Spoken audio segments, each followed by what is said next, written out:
3, 1, partez. Bonjour, je m'appelle Graham Hanke.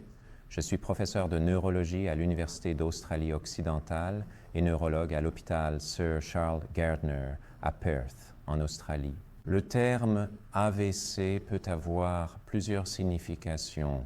Il peut être utilisé pour décrire un coup sportif, un coup tactile ou un coup de chance. Mais aujourd'hui, nous n'allons vraiment pas parler de cela. Nous allons parler de l'AVC, qui est un événement causé par une perte soudaine de fonction d'une partie particulière du corps, due à une perte soudaine de fonction d'une partie particulière du cerveau qui assure cette fonction corporelle. Et cela est le plus souvent causé par un manque d'approvisionnement en sang dans cette partie du cerveau et moins souvent par une hémorragie dans cette partie du cerveau. Un accident ischémique transitoire, ou AIT, est un mini-AVC où les symptômes de perte de fonction d'une partie particulière du cerveau sont transitoires ou brefs et tendent à se résoudre en quelques minutes ou heures et généralement presque toujours en moins de 24 heures et sans dommage cérébral, résiduel ou lésion vasculaire sur un quelconque scanner cérébral. Maintenant, l'AVC est important pour 3 raisons principales. Premièrement, il est très courant. L'AVC touche environ 2 personnes sur 1000 chaque année et les accidents ischémiques transitoires, ou AIT, touchent environ 1 personne sur 1000 chaque année. En conséquence, environ 1 personne sur 6 d'entre nous aura finalement un AVC à un moment donné de sa vie. Deuxièmement, l'AVC est important car il est fatal chez environ 1/5 à 1/4 des personnes et chez la moitié des survivants, il est invalidant. Troisièmement, l'AVC est important car il est évitable dans près de 80 à 90% des cas si nous pouvons reconnaître et modifier la cause sous-jacente ou les conditions ou facteurs de risque qui augmentent notre risque d'AVC. Il existe 2 principaux types d'AVC. Le moins courant, chez environ 1/5 des personnes, est une hémorragie dans le cerveau due à la rupture d'un vaisseau sanguin dans le cerveau. Et cela est le plus souvent dû à une exposition prolongée à une pression artérielle élevée tout au long de notre vie. Car une pression artérielle élevée peut endommager les petits vaisseaux sanguins du cerveau et les rendre faibles et sujets à la rupture. Une autre cause de plus en plus courante d'hémorragie dans le cerveau dans notre communauté est l'exposition à l'alcool et à d'autres drogues telles que les amphétamines et aussi certains des composés dans les médicaments contre la toux et le rhume qui peuvent augmenter notre pression artérielle. Mais la principale cause d'AVC est un vaisseau sanguin bloqué vers le cerveau provoquant ce qu'on appelle un AVC ischémique où il y a un manque d'approvisionnement en sang.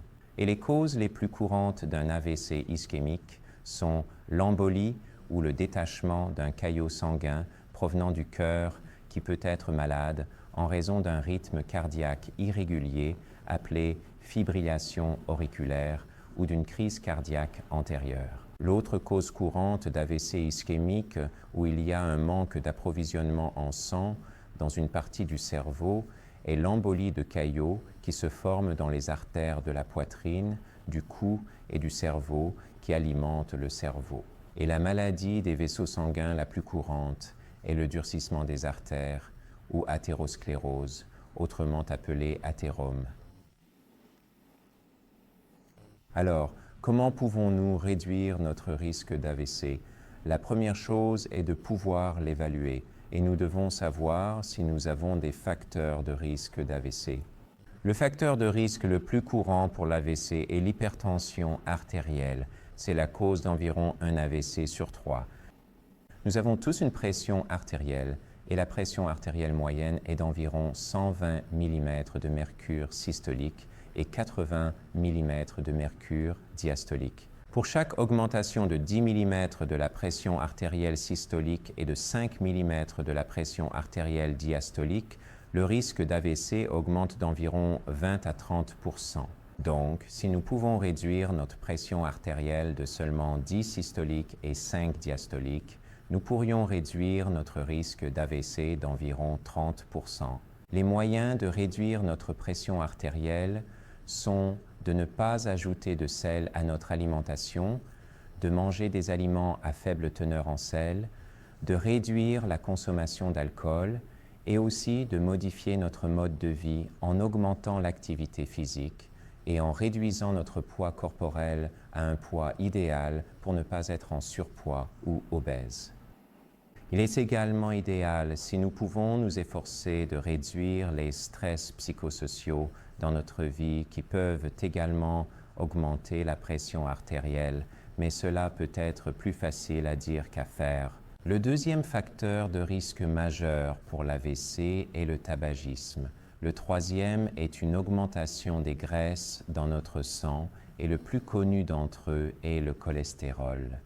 Et nous pouvons réduire les niveaux de cholestérol dans notre sang en réduisant la teneur en graisses saturées de notre alimentation, la teneur en graisses transsaturées et l'apport calorique de notre alimentation, ainsi qu'en augmentant notre activité physique et en maintenant un poids corporel idéal si possible. Le quatrième facteur de risque majeur est le diabète, qui est intrinsèquement associé à un surpoids et à une alimentation riche en graisse. Le cinquième facteur de risque principal est la fibrillation auriculaire ou un rythme cardiaque irrégulier qui est de plus en plus courant et probablement maintenant la cause la plus courante d'AVC.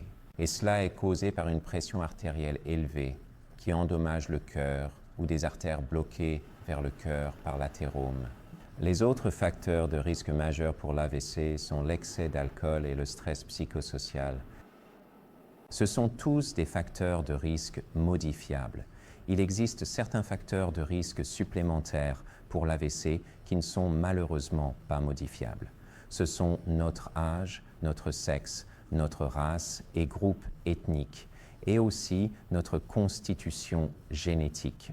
Et donc, des antécédents familiaux d'un AVC ou d'une crise cardiaque chez les membres de notre famille indiquent que nous pourrions être génétiquement prédisposés à une pression artérielle élevée ou à un cholestérol élevé ou à un risque élevé d'AVC.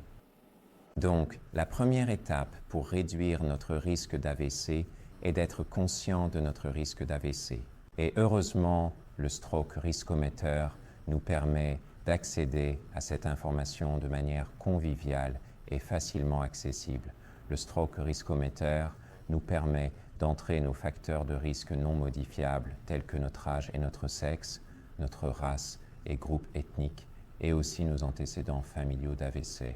Et il nous permet également d'entrer nos facteurs de risque de mode de vie modifiables connus pour l'AVC, tels que si nous fumons, quelle est notre consommation d'alcool, et aussi si nous avons des stress dans nos vies. Il y a certains facteurs supplémentaires que le riscométeur demandera, à savoir notre pression artérielle et peut-être aussi notre cholestérol, nos antécédents de diabète et notre glycémie à jeun. Il peut être nécessaire de consulter votre médecin généraliste pour obtenir des mesures de votre pression artérielle, de votre cholestérol, de votre glycémie à jeun et de votre hémoglobine A1C, qui sont des marqueurs du diabète ou du risque de diabète. Le Stroke Riscometer nous permet de calculer notre risque absolu d'avoir un AVC au cours des 5 et 10 prochaines années à partir de ces facteurs de risque connus. Il produira également une estimation du risque relatif d'AVC par rapport à une personne du même âge et du même sexe que nous. La caractéristique supplémentaire du Stroke Riscometer est non seulement qu'il calcule le risque absolu et le risque relatif d'AVC pour nous, mais il nous permet également de gérer nous-mêmes notre risque et de voir comment nous pouvons modifier notre risque en modifiant nos comportements de facteurs de risque liés au mode de vie. Il y a donc deux composantes. Après avoir évalué notre risque, il nous appartient ensuite de mettre en œuvre des changements dans notre mode de vie et de réduire le sel dans notre alimentation, la consommation d'alcool, d'obtenir un programme d'exercice régulier, d'atteindre un poids corporel idéal et de minimiser les expositions à d'autres drogues telles que les amphétamines et les médicaments contre la toux et le rhume. L'important, en fin de compte, est ensuite de surveiller notre risque et de le réévaluer, tout comme nous le ferions avec notre voiture. Si nous voulons que notre voiture ait une longue durée de vie, nous l'emmènerons chez un mécanicien tous les 6 ou 12 mois pour la faire évaluer et entretenir. Nous devrions faire de même pour notre corps et nous rendre chez notre médecin généraliste tous les 6 ou 12 mois selon les besoins pour évaluer nos facteurs de risque, vérifier notre tension artérielle, notre cholestérol, notre glycémie et notre hémoglobine A1C et également faire un ECG pour vérifier la fibrillation auriculaire. Nous pouvons ensuite réintroduire ces variables dans le risquomètre et voir s'il y a eu une réduction du risque grâce aux modifications de notre comportement.